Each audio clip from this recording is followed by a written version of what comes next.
रुसली कुंकू हसलो मालिकेच्या आजच्या भागामध्ये आपण पाहणार आहोत की दुष्यंत आता असाच निश्चित असा पडून असतो आणि त्याच्या कुशीतच आता कृष्णाही असते.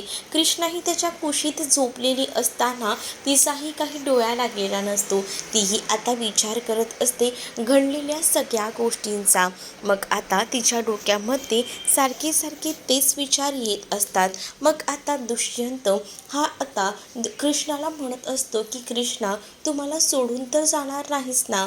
मनामध्ये कधीतरी ना अशी भीती वाटते की तू मला सोडून गेलीस तर मग नाही नाही ते विचार येतात, पण तरीसुद्धा ना मी कसं तरी स्वतःला सावरतो. मग कृष्णा दुष्यंतला म्हणते की नाही, मी कशाला तुम्हाला सोडून जाते. तुम्ही माझ्यासाठी खूप जास्त इम्पॉर्टंट आहात आणि तसंही तुमच्याशिवाय माझ्या आयुष्यात आहे तरी कोण. त्यामुळे तुम्ही काळजी करू नका, मी काही तुम्हाला सोडून जात नसते, असंही कृष्णा म्हणत असते. दुसरीकडे आता समर ह्याला आता अढळरावांवर त्याने हल्ला केलेला असतो. त्याला वाईट वाटलेलं असतं, पण त्याला बाप म्हणजे नेमकं काय हे माहीत नसतं. त्याने लहानपणापासून फक्त आईचं प्रेम अनुभवलेलं असतं आणि त्यामुळेच ना त्याला आईबद्दलच खूप काही वाटत असतं. मग तो विचार करतो की नाही, आईबद्दल आपल्याला एवढं सगळं काही वाटतंय, मग आपण वडिलांबद्दल सुद्धा अपेक्षा करू शकतो. पण तो आईला म्हणत असतो की लहानाचं मोठं मला तू केलंयस, मला बाबा कसे आहेत हे माहीतच नाही आहेत आणि त्याच्यामुळे माझ्याकडनं हे सगळं झालं, निदान तू तरी मला समजून घेऊ शकतेस ना, असंही आता तो तिला म्हणत असतो. जेव्हा आता या सगळ्या गोष्टी तो तिला बोलतो तेव्हा ती आता त्याला समजून घेत असते आणि त्याला जवळ घेऊन तीही खूप जास्त रडत असते. दुसरीकडे आता कृष्णा ही दुष्यंतला समजावते आणि म्हणत असते की तुम्ही एकले नाही आहात, मी आहे तुमच्यासोबत, मी तुमची साथ कधीही सोडणार नाही. तुम्हाला जर असं वाटत असेल तर तुम्ही असा विचार करू नका. मग दुसरीकडे आता अढळरावांबद्दल सुद्धा कृष्णा दुष्यंतच्या मनातून ज्या काही भावना आहेत त्या आधीच्या गोष्टी आहेत त्या काढून टाकायचा प्रयत्न करत असते. म्हणजेच ती आता दुष्यंतला म्हणत असते की बघा ना, मला तुम्हाला हेच गोष्ट सांगायची आहे की एक गोष्ट लक्षात ठेवा, अढळरावाने जे काही केलंय ते बरेच दिवस झालेत आणि तुम्ही आता त्यांच्यावर विश्वास ठेवा, ते तसे नाही आहेत. पण आता दुष्यंत म्हणत असतो की एक वेळ ना मी त्या अढळरावावर विश्वास नाही ठेवेन, पण मी माझ्या आईवर विश्वास ठेवेन. तिला माफ करायचं असेल तर मी करेन, पण त्या माणसाला नाही, कारण त्या माणसाने आतापर्यंत जे जे काही केलं आहे ना ते सगळ्या गोष्टी माझ्या चांगल्याच लक्षात आहेत आणि त्या माणसाला मी सोडत नसतो, असंही आता म्हटलं जातं. जेव्हा आता या सगळ्या गोष्टी बोलल्या जातात ना तेव्हा दुष्यंत आणि कृष्णांमध्ये थोडासा असा रोमॅन्टिक क्षण घडतो आणि त्याच वेळेला आता कृष्णा दुष्यंतला समजावत असते. दुष्यंत हळूच कृष्णाला आपल्या बाजूने ओढतो तर कृष्णासुद्धा अक्षरशः दुष्यंतच्या खूप जास्त जवळ केलेली असते. दोघंही जण एकमेकांच्या मिठीमध्ये येतात. त्याच वेळेला आता दुष्यंत हळूच का होईना कृष्णाच्या अगदी जवळ येत असतो आणि तेवढ्यातच ना इकडे बबड्याचा जोरजोरात घोरण्याचा आवाज येतो. जसा घोरण्याचा त्याचा आवाज येतो ना तसं दोघंही जण एकमेकांकडे पाहून हसतात आणि ह्या बबण्यामुळे का होईना दोघंही जण रोमॅन्टिक होऊन अगदी तल्लीन झालेले असतात ना ते आता सावरतात. तर दुसरीकडे मात्र आता अनुसयाचा फोटो घेऊन अढळराव बसलेले असतात आणि अनुसयाचा फोटो एकटक ते बघत असतात.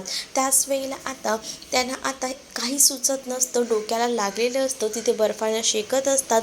पण त्यांना भूतकाळातील 26 वर्षापूर्वीचा तो प्रसंग आठवतो, ज्यावेळेला अनुसया छान तयार व्हायची आणि अनुसया छान तयार झालेली असताना ती आता त्यांच्यासमोर उभी राहायची. तो सगळा प्रसंग त्यांना आठवतो आणि मग आता त्या सगळ्या प्रसंगाच्या गोष्टी आता आठवून त्यांना त्रास होत असतो. मग ते विचारही करत असतात की खरंच अनुसया जिवंत आहे का, काय होतंय. काही केल्या अढळरावांना समजत नसतं, अढळरावांचं डोकं काम करत नसतं. मग आता त्यातच त्यांना आता तो प्रसंगसुद्धा आठवतो की आता त्यांना अनुसया दिसली होती. कोणती गोष्ट खरी आणि कोणती गोष्ट खोटी, ती खरंच जिवंत असेल का, की मला भास झाला, हेही आता त्यांना कळत नसतं. पण नंतर ते विचार करतात की भास कसा असू शकतो, कारण याआधीसुद्धा त्यांना आठवत असतं की कृष्णा या सगळ्याचा तपास घेत होती. कृष्णाने त्यांना विचारलं होतं या डब्यातले दागिने कोणाचे आहेत, काय आहेत.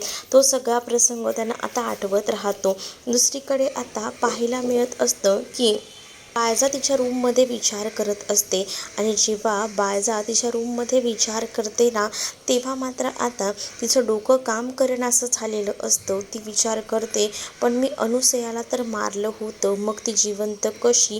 ती मला त्या दिवशी तिकडे मार्केटमध्ये सुद्धा दिसली आणि आज मला घराच्या बाहेरही दिसली. नक्की काय आहे काय नाही या गोष्टीच ना आता आठवत असतात आणि म्हणूनच ना या सगळ्यांचा विचार ना इथे मात्र आता बाळजाबाई करत असते. दुसऱ्या दिवशी सकाळी कृष्णा कपडे वगैरे धुवून झाल्यानंतर ते वाळत घालत असते आणि तेवढ्यातच ना आवाज येतो, तो म्हणजे अढळरावांचा. अढळरावांना आलेलं बघून कृष्णा खूपच जास्त खुश होते आणि कृष्णा आता अढळरावांना बोलते की आबा तुम्ही आलायसा, या बसा. आणि असं बोलूनच त्यांना ती आता बसायला सांगते. अढळराव तिथे बसतात, त्यांना पाणी वगैरे आणून कृष्णा देते आणि कृष्णा म्हणत असते की काय झालं आहे आबा, तुम्ही कसे काय अचानक आला? त्याच वेळेला आबा म्हणतात की कामही तसंच आहे, मला माझ्या काही प्रश्नांची उत्तरं हवी आहेत आणि तुझ्याकडनं खऱ्या उत्तरांची अपेक्षा मी करतो, असंही आता ते म्हणू लागतात. मग आता कृष्णा म्हणत असते की काय झालं आहे बोला ना, कोणत्या खऱ्या प्रश्नांबद्दल विचारत आहात, बोला. मला उत्तरं जर द्यायची असेल तर मी खरोखरच देईन, असंही आता इकडे असणारी कृष्णा म्हणत असते. दुसरीकडे अढळराव म्हणतात की अनुसयाबद्दल तुला माहिती आहे बरोबर, अनुसया जिवंत आहे का हेच मला तुझ्या तोंडून ऐकायचं आहे. त्यावर कृष्णा आता अनुसयाला ती ओळखतच नाही असंच काहीसं दाखवत असते. परंतु आता अढळराव तिला म्हणतात की तुला चांगलंच माहिती आहे अनुसया कोण आहे, कारण माझ्याकडे तू दागिन्यांची सुद्धा चौकशी केली होती, तू तो फोटोही पाहिला होता, तेव्हापासून मला हजार प्रश्न विचारत होतीस आणि आता वर मला तू म्हणतेस की अनुसया कोण आहे तुला माहीत नाही. मग आता अढळरावांनी तिला अक्षरशः शपथ दिलेली असते आणि तिला सांगितलेलं असतं की मला माझ्या प्रश्नांची उत्तरं हवी आहेत. मग आता तू देतेस की मग मी माझ्या परीनं बघू. मग आता त्याच वेळेला कृष्णा तरीही मागे हटत असते, काही बोलत नसते. कृष्णा जेव्हा काही बोलत नाही ना, तेव्हा अढळराव कृष्णाला म्हणतात की पोरी असं काय करतेस सांग ना, माझी अनुसया जिवंत आहे का, बोल. तू ह्या बापासोबत खोटं बोलू शकत नाही, खोटं वागू शकत नाही, मला माहिती आहे. मग आता कृष्णाला नाईलाजास्तव खरं सांगावं लागतं. कृष्णा म्हणत असते की होय अनुसयाबाई जिवंत आहे आणि ही गोष्ट आता जेव्हा अढळरावांना समजते तेव्हा अढळरावांना खूप मोठा असा धक्का बसतो. अढळराव आता एकदमच असे टेन्शनमध्ये आलेले असतात आणि ते आता कृष्णाकडे बघत असतात. कृष्णा मात्र त्यांना म्हणत असते की मला कळतंय की ह्या सगळ्यामध्ये तुम्हाला मोठा धक्का बसला असेल, पण हे सत्य आहे. मग मला अनुसयाला भेटायचं आहे असा देखील आता त्यांचा हट्ट असतो. तर दुसरीकडे बाळजा जी आहे ती आता गेलेली असते आणि बाळजा आता तिथे जाऊन ना शोध घेत असते आणि तिला आता काही झालं तरीसुद्धा नक्की काय खरं आणि काय खोटं हे बघायचं असतं आणि म्हणूनच ती त्या रूममध्ये गेलेली असते, ज्या रूममध्ये सगळं काही त्या अनुसयाचं सामान ठेवलेलं असतं. त्यामध्ये अनुसयाचे साड्या असतात, त्यासोबत दागिने असतात, फोटो असतात, ते सगळं काही ती आता बघायला गेलेली असते. अनुसयाचा फोटो नेमका तिच्या हाती लागतो आणि त्यावेळेला आता ती त्या फोटोकडे एकटक बघत असते. ती आता विचार करत असते की ही बाई जिवंत कशी असू शकते, मी या बाईला स्वतः माझ्या ह्या हातानं मारलेलं आहे, बंदुकीची गोळी थेट तिच्या छातीत घुसली होती, मग ही बाई कशी काय वाचली, असाही विचार ना आता इथे ही बाळजा करत असते. बाळजा जेव्हा ह्या सगळ्याचा विचार करते ना, आता तिला करमत नसतं, तिचं डोकं काम करायचं बंद झालेलं असतं. तिला कळत नसतं की हे सगळं काय आहे, हे खरंच आहे का, ही अनुसया मला दिसली होती ती खरीच जिवंत असेल का, कारण मला एकदा नाही तर ती दोनदा दिसली, असंही आता तिला वाटत असतं. म्हणूनच बाळजा आता या सगळ्याचा विचार करत असते. त्यानंतर आता बाळजा जेवढंही कपाटामध्ये अनुसयाचं सामान असते ना, तेवढं सगळं ती आता बाहेर काढते आणि जेवढं ते सगळं सामान ती बाहेर काढते तेव्हा मात्र आता तिला खूप जास्त राग येत असतो. तिला आता काही झालं तरीसुद्धा या सगळ्या गोष्टी आता नकोशा असतात, कारण तिला असं वाटत असतं की ह्या गोष्टी घरात ठेवल्यात म्हणून काहीसा आपल्याला भास होतोय की काय, असाही समज होत असतो. दुसरीकडे आता अढळरावांना कळलेलं असतं की त्यांची अनुसया जिवंत आहे. मग आता त्यांना तिला भेटण्याची ओढ झालेली असते आणि म्हणूनच ते आता म्हणत असतात कृष्णाला की प्लीज तू काहीतरी कर ना, माझी आणि अनुसयाची भेट घडवून आण ना, असं बोलून ते आता रिक्वेस्ट करत असतात. पण आता कृष्णा नाही म्हणत असते. ती आता त्यांना शांत करत असते. त्यांना म्हणत असते की प्लीज प्लीज तुम्ही शांत व्हा. आता ते ऐकायला तयार नसतात. ते सरळ सांगतात की मला तुझं काही बी ऐकायचं नाही आहे, मला माझ्या अनुसयाला भेटायचं आहे, तू मला घेऊन जा भेटायला. मग आता कृष्णा म्हणत असते की हो आबा मी घेऊन जाते, पण तुम्ही थोडं शांत व्हा शांत व्हा, असं ती रिक्वेस्ट करतच आता सांगत असते. त्यावर आता ते म्हणत असतात की ठीक आहे मी तुझं ऐकतो, तू जे काही बोलतेस ते समजून घेतो, पण तू मला घेऊन जाशील नक्की ना. मग आता तीही म्हणते की हो मी तुम्हाला घेऊन जाईन, काळजी करू नका. मग आता तिने एवढा सबूत दिलाय म्हटल्यावरही आपल्याला घेऊन जाणार, पण मला तू आत्ताच घेऊन जा असाही त्यांचा हट्ट असतो. त्यावर ती म्हणत असते की हो हो मी घेऊन जाते, म्हटलं आहे ना व तुम्हाला, मग मी घेऊन जाणार म्हणजे जाणार, मग तर झालं, असंही आता ती म्हणू लागते. आणि जेव्हा आता हे सगळं काही ती बोलते ना, तेव्हा मात्र आता इकडे अढळराव खूप जास्त रडत असतात आणि अढळराव कृष्णाला म्हणत असतात की मला माहिती होतं माझी पोरगी मला कधीच खोटं बोलणार नाही, तिला समज माहिती असणार आणि आज तुला सगळं माहिती आहे. माझ्या ह्या हाताने मी तिला मारलं होतं आणि आता आता ती जिवंत आहे, ती कशी काय मला खरंच माहीत नाही, पण एकंदरीत बरंच झालं ती जिवंत आहे असंही आता म्हटलं जात असतं. बाळजाचा संताप होत असतो, तळपायाची आग बाळजाच्या मस्तकात जात असते. बाळजाचं डोकं काम करेनासं झालेलं असतं. तिला कळत नसतं की हे सगळं माझ्यासोबत काय होतंय. म्हणूनच ती आता कपाटातून एक एक सामान बाहेर काढत असते आणि आता ते फेकून द्यायचा विचार करत असते. आणि जेव्हा ती एक एक करून फेकून द्यायचं बघत असते ना, तेव्हा मात्र आता इथे तिला राग येत असतो आणि मग ती घरातल्या नोकराला ते सगळं काही जाळून टाकायला सांगते. इतर रावांना ती आता म्हणत असते की तुम्ही काय एवढा विचार करताय, नको काळजी करू, आणि तसंही तुम्हाला माहिती आहे ना की एखाद्याचा शेवट हा होणार असतो आणि त्यासाठी देवही बरेच प्रयत्न करत असतो. आता बायजाबाईनं मला सुद्धा किती मारायचा प्रयत्न केला, पण तरीसुद्धा मी या सगळ्यात न जिवंत आहेच ना, का तर त्या बायजाबाईचा खात्मा करण्यासाठी. मग इथे सुद्धा असंच असेल असं समजा, कारण बायजाबाईनं पापच तेवढी केलेली आहेत, तर त्या बायजाबाईला शिक्षा तर व्हायलाच हवी ना, असंही आता कृष्णा अढळरावांना सांगत असते. कृष्णा जेव्हा अढळरावांना हे सगळं बोलते तेव्हा अढळरावांना सुद्धा या सगळ्या गोष्टी आता पटत असतात आणि मग ते विचार करू लागतात. दुसरीकडे बायजाने आता ते सगळं कपाटातून सामान काढून फेकलेलं असतं आणि मग आता ती सांगत असते की आता हे सामान घ्या आणि हे सगळं सामान आहे ना आत्ताच्या आता जाळून टाका, मला जराही नामोनिशान नको आहे, काही झालं तरीसुद्धा. दुसरीकडे कृष्णा अढळराव बोलत असतात, तर अढळराव आता कृष्णाला म्हणत असतात की तू चल मला घेऊन. मग आता कृष्णा घेऊन जाणारच असते, तेवढ्यातच दुष्यंत तिथे येतो. दुष्यंत जेव्हा अढळरावांना आलेलं पाहतो तेव्हा तो म्हणत असतो की हे इथे कसे. मग त्यावर कृष्णा आता समजावत असते आणि म्हणत असते की खरं तर ना ते आपल्यालाच भेटायला आले होते, काल जे काही झालं त्याबद्दल ते बोलायला आले होते. दुष्यंतला आता ते म्हणत असतात की पोरा थँक्यू, तू होतास म्हणून मी वाचलो, नाही तर माझं काय झालं असतं, असं बोलूनच ते आता दुष्यंतचे आभार मानत असतात.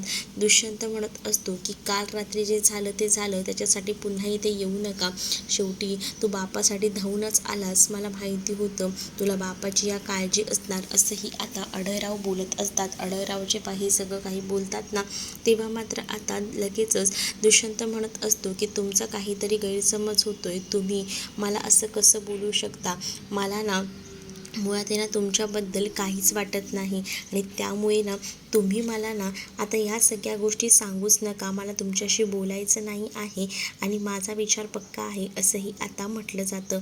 मग दुसरीकडे आता ते आतमध्ये निघून जातो, पण इकडे मात्र अढळराव त्याला समजवायचा, त्याच्याशी बोलण्याचा प्रयत्न करत असतात, पण अढळरावांशी तो आता बिलकुलही बोलत नसतो, कारण त्याला आता राग येत असतो अढळरावांचा आणि एकाही शब्दानं त्याला बोलायचं नसतं आणि म्हणूनच तो आता म्हणत असतो की जा, मला तुमच्याशी एकही शब्द बोलायचा नाही आहे. आणि त्यानंतर मात्र इकडे तो आतमध्ये निघून जातो आणि जेव्हा तो आतमध्ये निघून जातो ना, तेव्हा मात्र आता कृष्णा म्हणत असते की तुम्ही आबा नका काळजी करू, मला माहिती आहे तुम्हाला या सगळ्या गोष्टीचा राग येतोय, या सगळ्या गोष्टी कळत आहेत, पण मी समजू शकते तुम्हाला का का त्रास होतोय ते, नका काळजी करू असंही आता सांगितलं जातं. मग त्याच वेळेला आपण जाऊया, मी पटकन जाऊन ना ह्यांच्याशी बोलून येते असंही आता ती बोलते. आणि ती आता दुष्यंतसोबत बोलण्यासाठी म्हणून आतमध्ये आलेली असते. दुष्यंतशी ती आता बोलू लागते. दुष्यंतला म्हणत असते की प्लीज मला माफ करा, मला माहिती आहे काहीतरी चूक झाली आहे, पण तुम्ही थोडं समजून घ्या, थोडं ऐकून घ्या. पण आता त्याला काही ऐकून घ्यायचं नसतं, त्याला राग येत असतो आणि म्हणूनच तो सरळ म्हणतो मला कोणत्याही गोष्टी ऐकून घ्यायच्या नाही आहेत आणि तू मला ना या सगळ्या गोष्टींमध्ये प्लीज अडकवू नकोस, मी तुला आधीही सांगतोय असंही आता म्हटलं जातं. जेव्हा ह्या सगळ्या गोष्टी बोलल्या जातात ना, तेव्हा दुष्यंत म्हणतो की अगं पण मला ना एकटं एकटं पडल्यासारखं होतंय, खरंच मी सांगतोय. मग त्यावेळेला आता कृष्णा म्हणत असते की मला माहिती आहे, पण तुम्ही एकले नाही आहात, तुम्हाला प्रत्येक वेळेला मी सांगते मी आहे तुमच्यासोबत, तुम्ही स्वतःला एकटे समजू नका असं देखील आता कृष्णा दुष्यंतला बोलून समजावू लागते. तेव्हा कुठे जाऊन दुष्यंतला थोडं का होईना बरं वाटू लागतं. जेव्हा दुष्यंत ह्या सगळ्याचा विचार करत असतो तेव्हा कृष्णा त्याला समजावते आणि कृष्णा म्हणत असते की तुम्ही काळजी करू नका, तुम्ही एकटे आहात नाही, मी आहे तुमच्यासोबत आणि तुम्हाला एकटं वाटून घ्यायची गरज नाही. आता कृष्णाला बाहेर जायचं असतं गावाच्या कामासाठी आणि त्यानंतर ती दुष्यंतलाही समजावते आणि ती त्याला म्हणत असते की तुम्ही ह्या सगळ्यामध्ये असं अडकून बसू नका, स्वतःला एकटे समजू नका, गावकरी तुमच्याकडे आशेने बघत आहेत, मग तुम्हाला गावचा विकास करायचा आहे हेही माहिती आहे ना, मग तुम्ही या सगळ्या गोष्टी कशा काय विसरू शकता, नका विसरू या सगळ्या गोष्टी, कारण तुम्हाला या सगळ्याला सामोरं जायचं आहे. गावकरी तुमच्याकडे आशेने येत आहेत, मग त्यांचं तर तुम्हाला हित तर बघायलाच हवं ना असंही आता कृष्णा दुष्यंतला सांगत असते. त्यावर दुष्यंत देखील कृष्णाकडे बघत असतो आणि विचार करत असतो. दुसरीकडे आता कृष्णा म्हणत असते की मी जरा गावात जाऊन येते, माझं जरा काम आहे तेवढं करून मी येते लगेच असंही आता दुष्यंतला कृष्णा सांगू लागते. कारण कृष्णाला अडरावांना घेऊन अनुसयाच्या घरी जायचं असतं आणि यासाठी ती कृष्णा दुष्यंतला खोटं सांगते. मग आता दुष्यंत ठीक आहे असं म्हणतो तर कृष्णा आता लगेचच बाहेर पडते. कारण कृष्णाला लगेच जाऊन अढळरावांना अनुसयाची आणि त्यांची भेट घडवून आणायची असते. तर पुढील भागामध्ये आपल्याला पाहायला मिळतं अढळरावांना घेऊन आता मात्र कृष्णा गेलेली असते समरच्या घरी आणि दारावर समरला बघून मात्र आता अढळराव बघतच राहतात. दुसरीकडे बाळजाला बरं वाटत नसतं आणि म्हणूनच डॉक्टर चेक करायला आलेले असतात आणि तेव्हाच ना आता दलपतराव म्हणतात की मला वाटते की असं की तुम्हाला ह्या गोष्टीचा त्रास होतो आहे का, असं वाटतं आहे का की वहिनी जिवंत आहेत म्हणून आणि तुम्ही या सगळ्याचा स्वतःला त्रास करून घेताय का. डायरेक्ट दलपतने आता बाळजावर निशाणाच साधलेला असतो. त्यामुळे बाळजाला तर धक्काच बसतो की दलपतसुद्धा असं कसं काय बोलू शकतो आणि त्यामुळेच ना आता बाळजा टेन्शनमध्ये असते. दुसरीकडे आता अनुसया आणि अढळरावांची भेट झालेली असते. अढळराव अक्षरशः गुडघ्यावर बसून खाली बसून तिची माफी मागत असतात. तर अनुसया देखील तिथेच असते. अनुसया म्हणते की तुमची यामध्ये काही चूक नाही आहे, जे काही घडलंय म्हणजेच बाळजानेच मला गोळी घातली होती त्यामध्ये तुमचा काही दोष नव्हता असंही आता ती म्हणत असते आणि रडणाऱ्या अढळरावांना ती शांत करत असते. ती स्वतः देखील खूप जास्त रडत असते. हे सगळं बघून कृष्णाच्या डोळ्यातसुद्धा पाणी आलेलं असतं. कृष्णाने अखेरीस आपल्या आबांची आणि त्या अनुसयाची भेट घडवून आणलेली असते. तर तुम्हाला हा भाग कसा वाटला हे नक्कीच मला कमेंटमध्ये सांगा. आणि त्याचसोबत अजून एक प्रसंग घडला आहे, तो म्हणजे आता फॉर्म भरायचा आहे सरपंच पदाचा आणि त्यामुळे दुष्यंत कृष्णाच्या मागे लागला आहे की तू उभी राहा. पण आता कृष्णा म्हणत असते की मी नाही तर तुम्ही उभं राहायचं आहे बाळजाबाईच्या विरोधात असंही आता कृष्णाने सांगितलेलं असतं. त्यामुळे दुष्यंत आता विचार करतो की आपल्या आईच्याच विरोधात कसं काय उभं राहायचं.